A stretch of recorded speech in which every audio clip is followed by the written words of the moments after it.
Hi, Neil from BBC Learning English here. Did you know that we're now offering a new weekly extra episode of 6 Minute English exclusively on our website?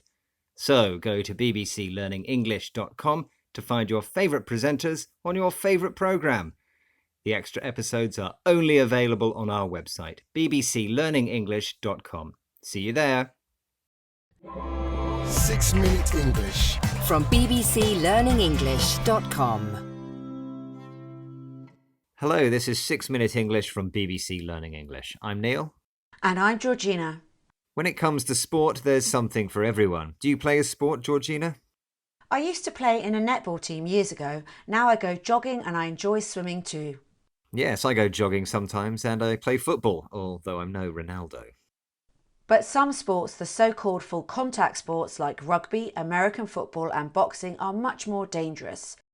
Now, the truth about the long-term effects on players who make a career taking heavy tackles or punches to the head is being slowly revealed. And the issue of safety in sport was back in the news again recently when Danish footballer Christian Eriksen collapsed on the pitch during the 2020 European Football Championship.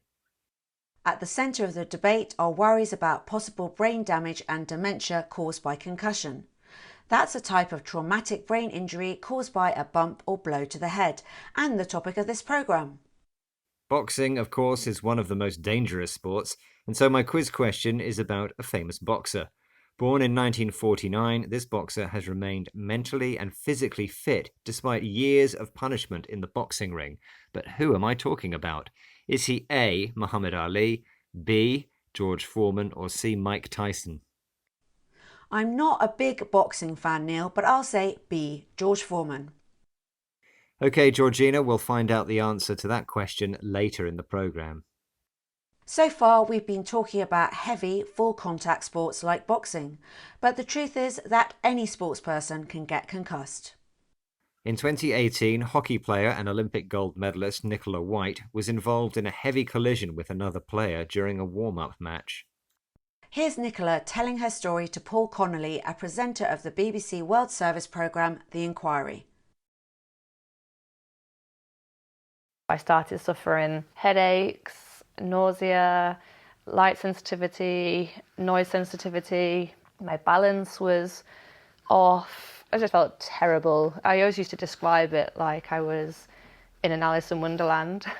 I just felt in such a warped world. It just felt relentless and it never stopped. 3 years on from that moment of impact, Nicola is still picking up the pieces. Despite seeking advice and treatment from specialists in the field of head trauma, many of her symptoms persist. After the collision, Nicola's balance was off. When something is off, it's worse than usual. And off can also mean bad, as in, this milk smells awful, it's gone off. Nicola felt terrible and her world was warped, strange and unpleasant. In fact, 3 years after the accident, she was still picking up the pieces, trying to return to normality after a crisis or collapse. Concussion is a problem in many sports, even those like hockey or athletics that are not considered full contact. But the dangers involved with boxing are far greater. In fact, it's one of the few sports that has concussion written into the rules. Yes, that's right. When a boxer is knocked down, he has 10 seconds to stand up and get his senses together. If he can't, there's a good chance he's concussed. Tris Dixon is a former boxer turned sports writer. Here he is speaking to BBC World Service programme The Inquiry about concussion in boxing. See if you can spot the answer to the quiz question Neil asked earlier. When you look back through history and you see that Henry Armstrong, Sugar Ray Robinson, Muhammad Ali, Joe Louis all suffered with neurological problems as they got older. But what we also need to find out is why can you have a fighter like George Foreman, who's now in his 70s, and as bright as a button after 2 long, hard careers? Why do some people seem to have a reserve that has kept them safe later in life? Tris mentions some famous boxers who suffered neurological problems in later life, and another boxer who's still as bright as a button, an expression used to describe someone who's happy, cheerful, intelligent and full of energy. It seems that some people have a reserve, a supply of energy they keep stored up for use in the future when it's needed. Okay, Georgina, let's get back to my quiz question, and I'm pretty sure you know the answer now. Yes, I think so. Neil asked me which famous boxer born in 1949 was still mentally alert despite many years of fighting. I guessed it was B, George Foreman.